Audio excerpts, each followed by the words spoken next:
দিক নির্দেশনা মানছেন না, মনে করছেন ক্ষমতায় চলে আসছেন। কিন্তু বুঝতে হবে দেশি বিদেশি যেই ষড়যন্ত্র, এই ষড়যন্ত্রের মধ্য দিয়ে বাংলাদেশ অতিবাহিত করছে। আজকে কোন দল বলার চেষ্টা করছে অন্তর্বর্তী সরকারকে নাকি তারা ব্ল্যাঙ্ক চেক দিয়েছে, আবার কোন দল বলার চেষ্টা করছে আনুপাতিক হারে নির্বাচন হবে। আবার নতুন করে কিছুক্ষণ আগে এক সাংবাদিক আমাকে পাঠালেন সংবিধানে তারা যোগ করতে চাচ্ছেন বহুত্ববাদ। তার মানে এই যে বাংলাদেশ নিয়ে নানান ষড়যন্ত্র, এই ষড়যন্ত্র আমাদের রুখে দিতে হবে। এই শেখ হাসিনা ইস্কন লীগ নিয়ে বাংলাদেশে অরাজকতা করার চেষ্টা করেছিল, বিশ্ব ইজতেমায় ছাত্র লীগ নিয়ে অরাজকতা করার চেষ্টা করেছিল, আনসার লীগ দিয়ে অরাজকতা করার চেষ্টা করছিল। এখন তারা নতুন করে ষড়যন্ত্র করছে। তাদের গত 17 বছরে অবৈধ টাকা, অবৈধ অস্ত্র দিয়ে বাংলাদেশের মানুষের উপরে বিশৃঙ্খলা করার চেষ্টা করে জাতীয় নির্বাচনকে তারা কালক্ষেপণ করার চেষ্টা করছে।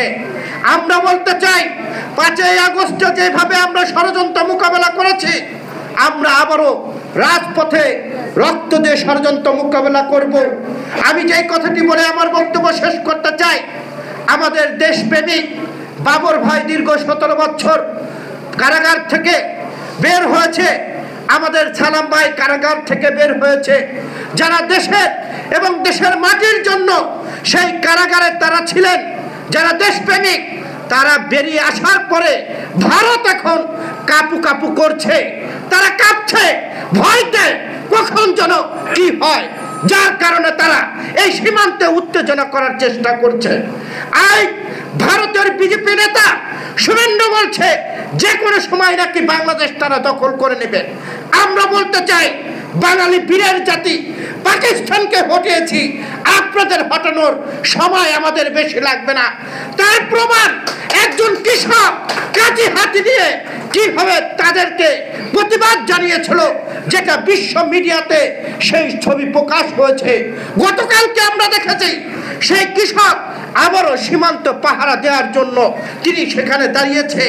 এই বিজেপি রাজনৈতিক দল একটি সন্ত্রাসী রাজনৈতিক দল, যার কারণে এই সন্ত্রাসী শেখ হাসিনাকে লালন পালন করে কোলে রেখে সীমান্তে উত্তেজনা করে বাংলাদেশে অরাজকতা করার চেষ্টা করছে।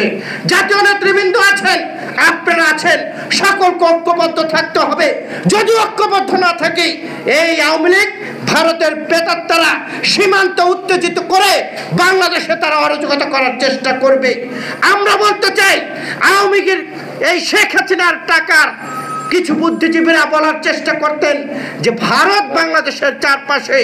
আমরা যারা রাজনৈতিক কর্মী আমরা বলতে চাই ভারতের চারপাশে আমরা, একদিকে চীন, একদিকে পাকিস্তান, একদিকে বাংলাদেশ।